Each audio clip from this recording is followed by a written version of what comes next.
Hey, Shalom Akim. First, foremost, and give all praises and glory unto Yahweh, Ba'ashem Yahushai, Ba'ashem Rachak Kudash. Double honors unto the elders, apostles of the great millstone. The elders of the great millstone, and of course, peace and blessings unto the hopeful elect, the sincere servants of Yahweh, Ba'ashem Yahushai, serving him in truth and sincerity. Yeah, so I'm the brother Chayaba from GMS Playing Tables Camp, coming back with another lesson to Spirit.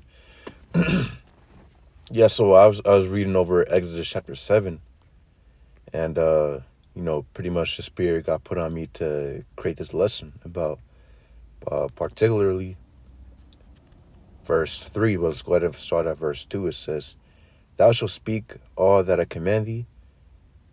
And we can start at verse 1. This is, of course, Exodus during the Egyptian captivity. The Israelites were under the Egyptians.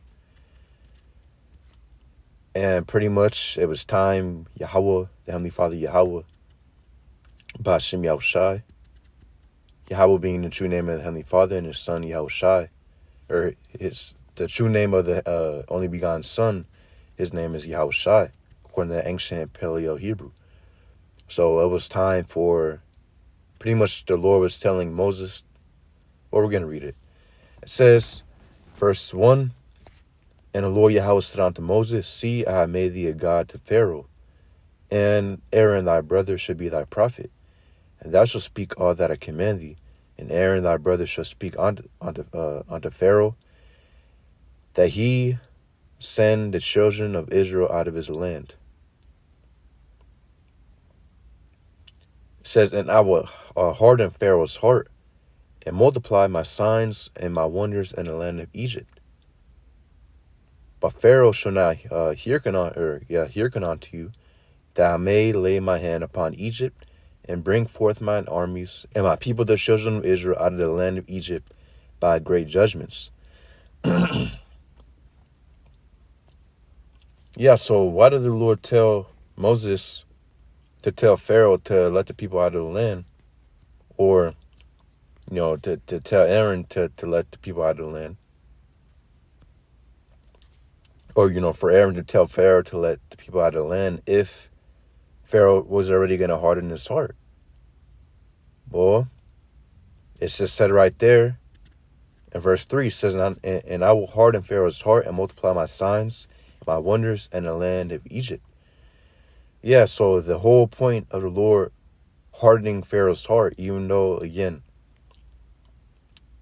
he commanded Moses to tell Aaron to tell Pharaoh to let the people out of the land. The Lord was already going to harden Pharaoh's heart, just so, again, he can show his signs and his wonders in the land of Egypt. It also says that I may lay my hand upon Egypt and bring forth my armies and my people, the children of Israel, out of the land of Egypt by great judgments. Yeah, so the whole point, is that the Lord wanted to show his signs and his wonders, and he wanted to judge Egypt. He didn't want to let Egypt off the hook. So he literally hardened Pharaoh's heart, directly. So even if Pharaoh wanted to let the people go, he didn't have a choice. Why? Because the Lord put a spear on him to not let them go. And why I'm bringing this out is because the same thing will happen today. Us Israelites, of course, the so-called Negroes, Native Americans, Latinos, we're all under captivity. And of course, our people are scattered amongst the other nations. Deuteronomy 28:64. So you're going to have our people mingled amongst these other countries and nations, because our people have been scattered. Guess what? We're all being oppressed. And mainly our main oppressor is Esau, Edom. And within America, which is Babylon and Great, we're in this American captivity, which was started 1492, 1619. When the conquistadors came, and when the bulk of the slaves, the Southern Kingdom Israelite slaves, got brought here onto the Americas. Even though they say slavery has been abolished, really has never been abolished. Yeah, maybe chattel slavery is not, we're not in chattel slavery anymore, but we're slaves under the system. We're still slaves, we're slaves we have to pay taxes. We have to work these jobs. We're complete. We're caught up in the system. To where you really can't get out. And the system is designed to keep you poor. And keep in mind, it's a whole bunch of manner of things going on. Pretty much agendas being pushed upon you and your children, and everything's just polluted. And hey, keep in mind, all this is being done on purpose. The food, the water, the air is polluted. The education system is polluted. So yeah, even though we're not slaves, by chattel slavery anymore, we're still slaves. They're still trying to make us slaves mentally and spiritually. Esau, Edom, the so-called white man, he is our oppressor. Going real quick, Isaiah chapter 42. Well, before I get this, I want to get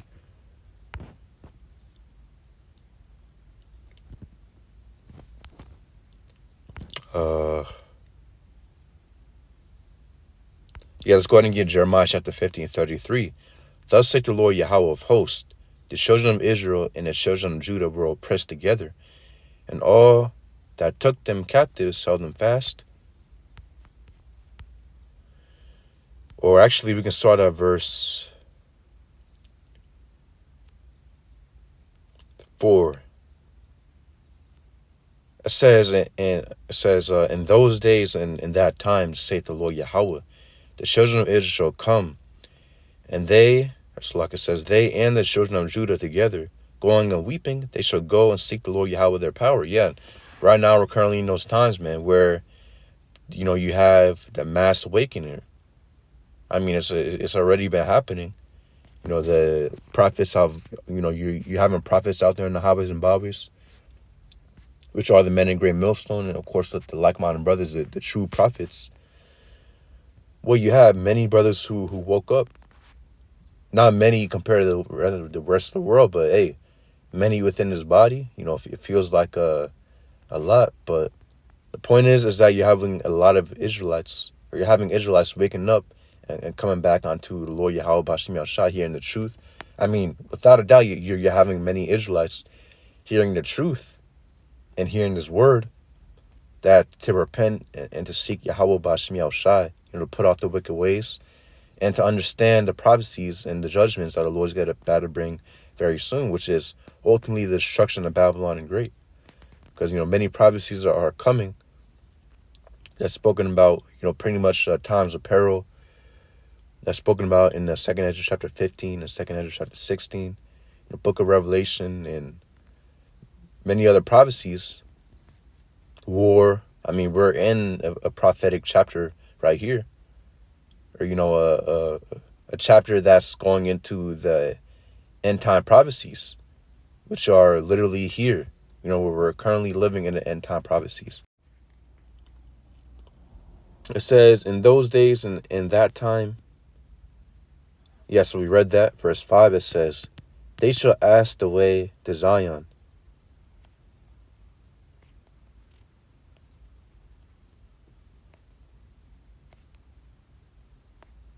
Yeah, it says, they shall ask the way of Zion, with their faces thitherward, saying, come and let us join ourselves to the Lord Yahweh in a perpetual covenant that shall not be forgotten. And yeah, also the scriptures say how we're going to remember our ways in Baruch and call upon the name of Yahweh B'Shem Yahushua, because again, we are wicked, and the Lord punished us by putting us in captivity under a great oppressor, which is Esau, Edom.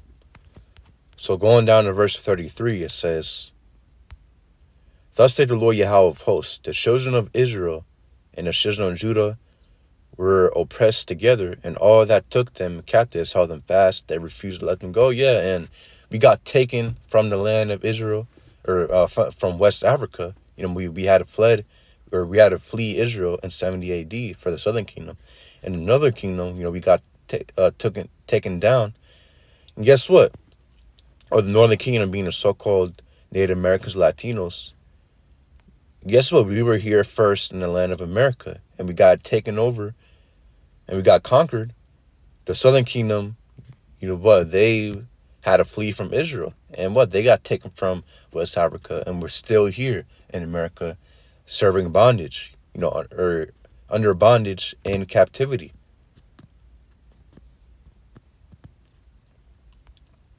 And guess what? Esau has the ability.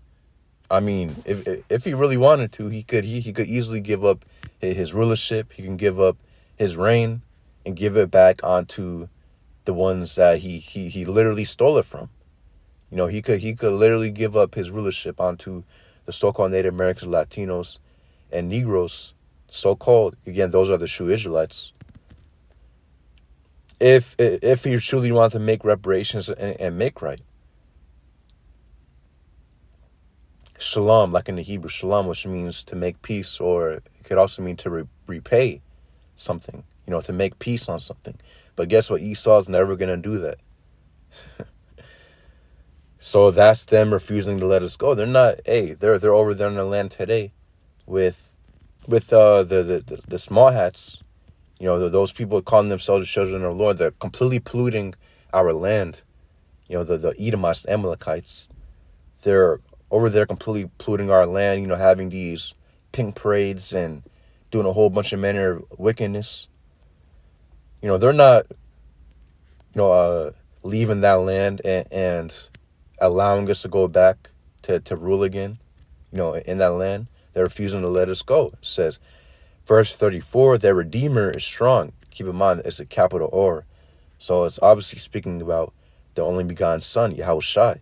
Yes, and Yahushua is prophesied multiple times, countless times within the Old Testament, not just the New Testament. Yahushua is prophesied countless times within the Old Testament. It says, their Redeemer is strong, the Lord Yahweh of hosts is his name. He shall thoroughly plead their cause, that he may give rest to the land and disquiet the inhabitants of Babylon. Yeah, so he shall plead their cause, and that he may give rest to the land and disquiet the inhabitants of Babylon. The inhabitants of Babylon be Esau, Edom, the rulers, the ones who are at top. Which Esau, this is his world currently. All other nations are really subject unto him. So the Lord's coming back to repay Esau. And keep in mind, the Lord is putting the spirit on Esau to hold us fast in captivity. At the end of the day, Esau already understands that if he let us go and, let us build back up, his whole rulership will be threatened. That's why he's keeping us in a lower state. That's why he's spending and investing so much into keeping our people in a lower state. It says, a sword is upon the Chaldeans, said the Lord Yahweh, and upon the inhabitants of Babylon, and upon her princes, and upon her wise men. So it says, Isaiah chapter 19:1, the burden of Egypt, behold, the Lord Yahweh rideth upon a swift cloud, and shall come into Egypt, and the idols of Egypt shall be moved out of his presence, and the heart of Egypt shall melt in the midst of it. And I will set the Egyptians against the Egyptians. They shall fight everyone against his brother, and everyone against his neighbor, city against city, and kingdom against kingdom. And the spear of Egypt shall fail in the midst thereof. Yeah, so the Lord's... Well, let's go and keep on reading. It says, and the spear of Egypt shall fail in the midst thereof, and I will destroy the counsel thereof. And they shall seek to the idols, and to the charmers, and to them that have familiar spirits, and to the wizards. Yeah, meaning that Esau's kind of... Because, the elite international bankers, they're heavily into witchcraft, and, they're all warlocks, and they all worship Satan, and this what they're into. All this, we're pretty much doing witchcraft and enchantments, and they're sorcerers. So, they have different people who are set up, witches or warlocks that they seek to understand what's going on. But guess what? Those people are going to fail in these upcoming times. It says, and the Egyptians will I give over into the hand of a cruel Lord, and a fierce king shall rule over them, saith the Lord Yahweh of hosts. Yeah, meaning that there's going to be, as the elder, the elders, brought this out. guess what? Trump got in office, and it seems like Trump most likely will get back in office. We got to see for November, but hey, we could really see the cruel Lord prophecy being fulfilled once he gets back. He shuts everything down, lockdown, martial law, which not of course speculating, but the point is that cruel Lord will come, and it could be Trump. We'll see. I mean, we hope it is, because if it's Trump, then again, the quicker that these things will pass, and the quicker that Yahushua will make his return. Isaiah chapter 42. So keep in mind, the Lord's going to bring all these judgments. If Esau were to just let us go and that's it, then the Lord really wouldn't be able to show his judgments and his wonders and his signs and wonders upon Babylon and great, and to make a great deliverance for his people. If Esau were already to let us go and give us back give us back our land and give us true reparations, give up his rulership, the Lord wanted to be able to truly show his power and his might against Esau, Edom. So hey, the Lord's putting the spirit on Esau. All we have to do is just endure this captivity, keep on doing his work for Yahweh Bashim Yahushai. And guess what? We're gonna, of course, witness all these things, and we're gonna be on the Lord's side. The Lord will be protecting us and granting unto us great deliverance, and we'll see the destruction of our oppressors. It says, Isaiah chapter 42 and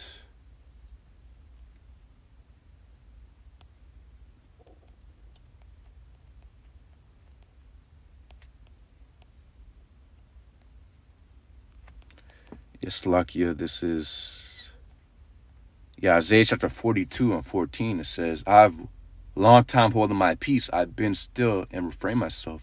Now will I cry like a travailing woman. I will destroy and devour at once. And again, the Lord is being long suffering right now, meaning, the Lord is waiting and waiting. But hey, once the Heavenly Father Yahweh sends back Yahushua is going to let out all that wrath that he's been holding all this time, man, upon Babylon and great, because all the wickedness that Esau is doing upon the planet Earth, and all the wickedness that the Lord, or that Esau is causing upon the children of Israel. Guess what? The Lord is getting angry and angrier, and more fury is being built up day by day. So imagine when Yahushua comes back to make his return, and he lets all that out, sending his armies and his angels and everything to destroy Esau, Edom, and his entire rulership. Not just Esau in America, but again, I mean, really all these other nations, man. The Russians, the Edomites too, and Moabites, the so-called Chinese, and hey, nobody is gonna be ruling after America falls down. Or no other nation will be ruling. Yahushua will be ruling, and the children of Israel. It says, now I will cry like a travailing woman. I will destroy and devour at once. Yes, the Lord's gonna come back like a travailing woman, meaning we can get that in another translation. It says, but now like a woman in labor, I will cry and groan and pant. Yeah, so like a woman who, she's screaming, she's about to have her child. The Lord's going to come back in the same way, which is basically saying the Lord's going to come back, of course, with emotion. The Lord's coming back with emotion, and he's coming back with fury and might. And the Lord isn't going to be calm pretty much when he comes back. The Lord's going to let out all his fury. And hey, you're gonna see the Lord's emotions, man. Once he comes back, and it's gonna be emotions of wrath and fury and anger. It says, "And I will destroy and devour at once." Yeah, indeed. Hey, I'm only just bringing out a precept upon precept. You can literally go into all these chapters, and you're gonna see what the Lord has prepared for Babylon and Great and for the world, man. I'm just really, I'm just attacking the points. But hey, the Lord's putting the spirit on Esau to not let us go. And, to keep on ruling over us with a hard bondage, just so he can show his power and his might and his wonder and his great judgments. So, hey, the Lord's doing it for a reason. It says, Ezekiel chapter 35 and 35, or 35 and 5, because thou hast had a perpetual hatred, and hast shed the blood of the children of Israel by the force of the sword in the time of their calamity, and in the time that their iniquity had an end. Yeah, they shed the blood of the children of Israel, so-called Negroes, Native Americans, Latinos, in the time of their calamity, and the time that the iniquity had an end. Yeah, because we're at the point where Esau's world is passing and Jacob's world is beginning.